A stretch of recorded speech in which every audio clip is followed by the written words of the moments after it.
These days, the diesel engine propels most of the tonnage of all of the world's shipping. Given good care, the diesel engine provides maximum effect on minimum oil consumption. The engineer will see to that. At the moment, he's checking the temperatures of the exhaust gas and the cooling water. To make a further study of the diesel engine, we leave the engineer and his instruments and put sight glasses on the engine from top to bottom. This reveals the movable parts: pistons, piston rods,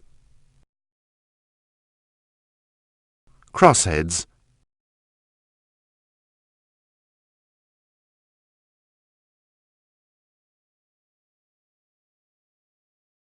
and connecting rod and crankshaft. This sectional view shows the functions which the most important parts of the engine have to perform.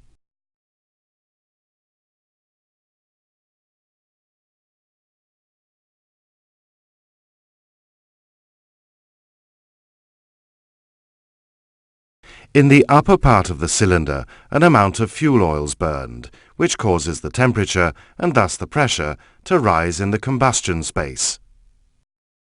The gas pressure acts on the piston, from which the force is transmitted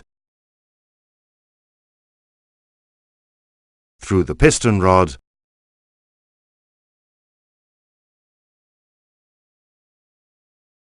and the crosshead to the connecting rod,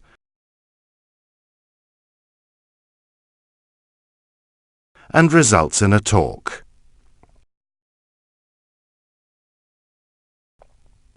The thermal energy has been converted into mechanical energy.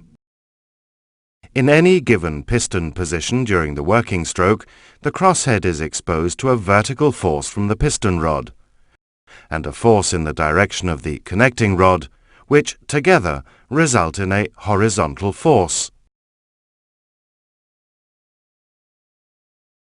This horizontal force must be transmitted to the engine frame, and for this purpose the crosshead is provided with slide shoes supported on vertical surfaces, the guide bars on the engine frame.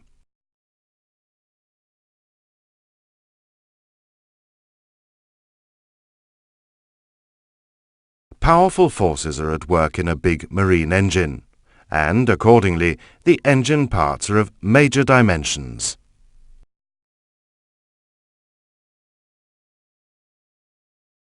To provide sealing against the high pressures, the piston is fitted with piston rings.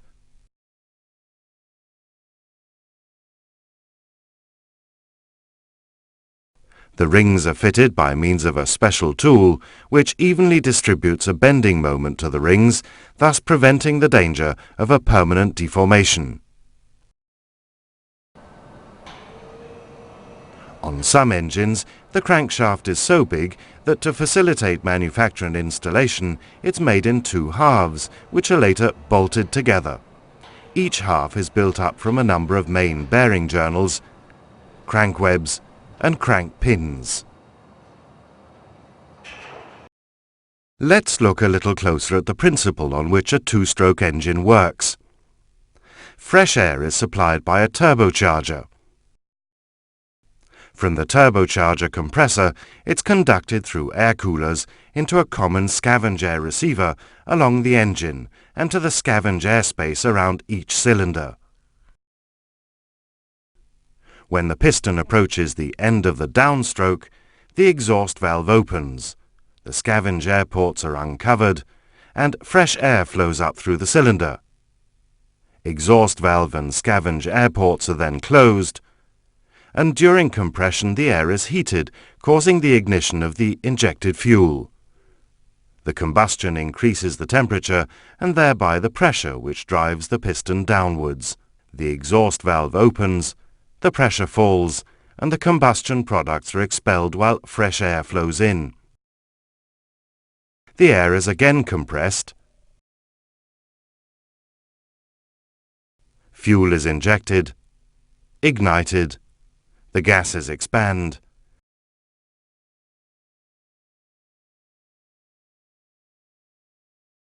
the exhaust valve opens, then the scavenge air ports, the cylinder scavenged, and the cycle is repeated.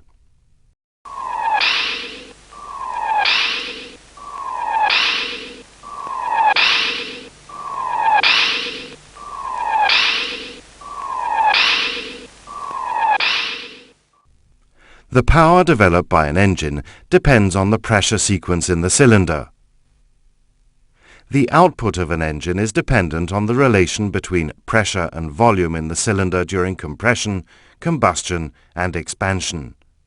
For each separate cylinder, the gas process could be described by a curve, the so-called PV diagram or indicator diagram. The diagram shows that the pressure is almost equal to the scavenge air pressure when the scavenge ports are uncovered.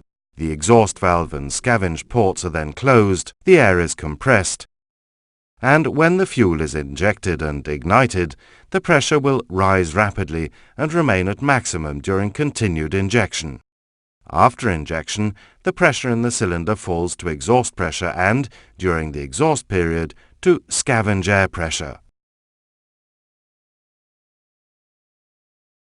Scavenging, compression, combustion, expansion,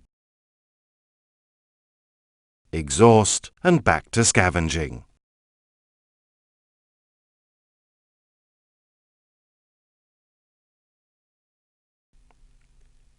The power developed by an engine depends on the pressure events in the cylinder.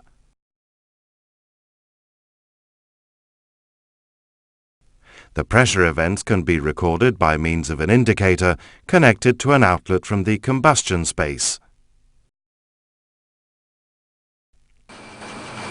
The combustion chamber pressures can be measured by a PMI system supplied from MAN diesel. The PMI system replaces the traditional indicator and indicator drive. The PMI system allows the engine operator, through high qualitative data collection, to further refine the performance and reliability of the diesel engine. Essentially, the PMI system ensures that the load and balance of cylinders is kept within predefined limits with regards to their mean indicated and maximum combustion pressure. The PMI system is designed to produce reliable calculation of mean indicated cylinder pressure and other performance data that require the accurate pressure measurement of cylinder pressures and detection of the crankshaft position.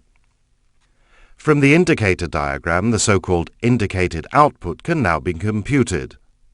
At any given piston position during the compression stroke, there's a certain pressure, P, acting on the piston top, if the piston travels a short distance further, corresponding to delta V, and if we ignore the minimal change in pressure, the amount of work done, delta A, will be given by the pressure multiplied by the change in volume, or P times area below the part of the compression line corresponding to delta V, and the same applies to every single part of the compression curve.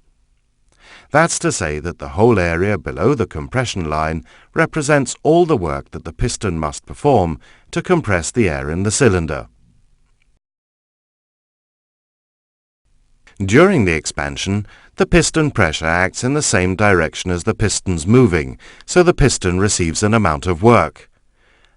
And it'll be seen in the same manner as before, that the amount of work received is represented by the area below the expansion curve.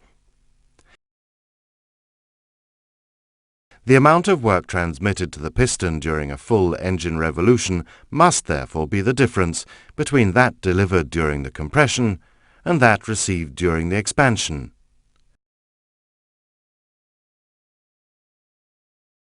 In other words, it's given by the area between the curves. Thus, A equals sigma P multiplied by delta V. The equation can be rearranged to express the temperature T, direct for an arbitrary piston position. The indicator diagram gives us the values that are to be substituted in the equation when computing the temperature. For the top position of the piston, we find the temperature to be about 890 degrees Kelvin. The highest temperature occurs at the cessation of combustion, here found to be 1900 degrees Kelvin. In this way, the whole of the temperature curve can be calculated right up to the moment when the exhaust valve opens.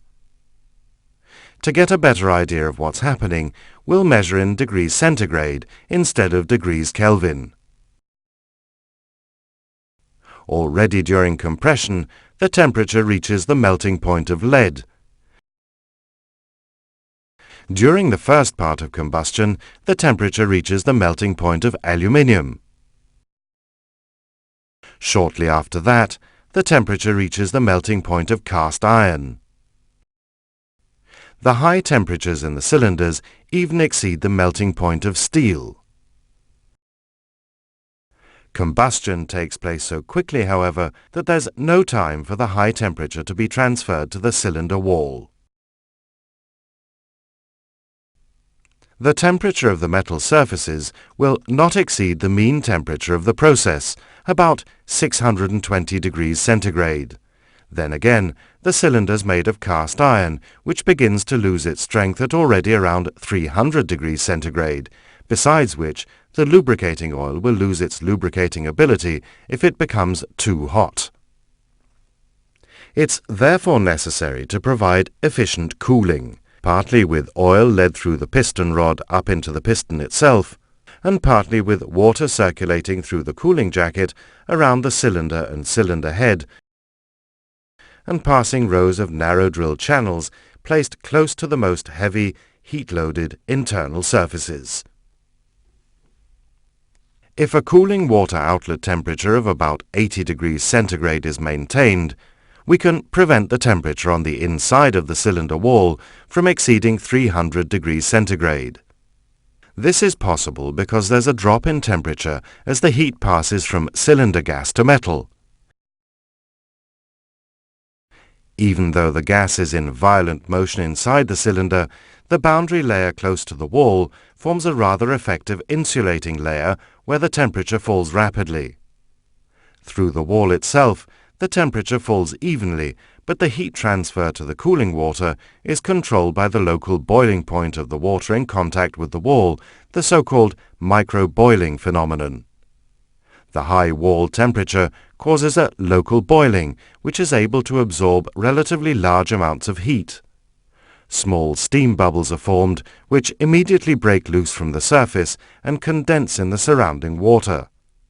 Due to this, the wall temperature is almost independent of the transmitted amount of heat, provided that the water temperature is safely below its boiling point. With a mean gas temperature of about 620 degrees centigrade and a cooling water temperature of about 80 degrees centigrade, it's possible to calculate a thickness of iron that offers the same resistance to heat flow as the boundary resistance between cylinder gas and cylinder wall, and similarly a thickness of iron that corresponds to the boundary resistance between cylinder wall and water. As the drop in temperature through the entire homogeneous iron wall will occur evenly, the temperature of the original cylinder wall can be determined. 3 temperatures, which are calculated for the hottest point in the cylinders, explain why the material cylinder walls are able to withstand the high combustion temperatures. The process description shows that the combustion in the cylinders occurs within a fraction of the time of a revolution. Within this fraction of a second, defined by the flashes, about 100 grams of oil must be burned. A strong mixing of oxygen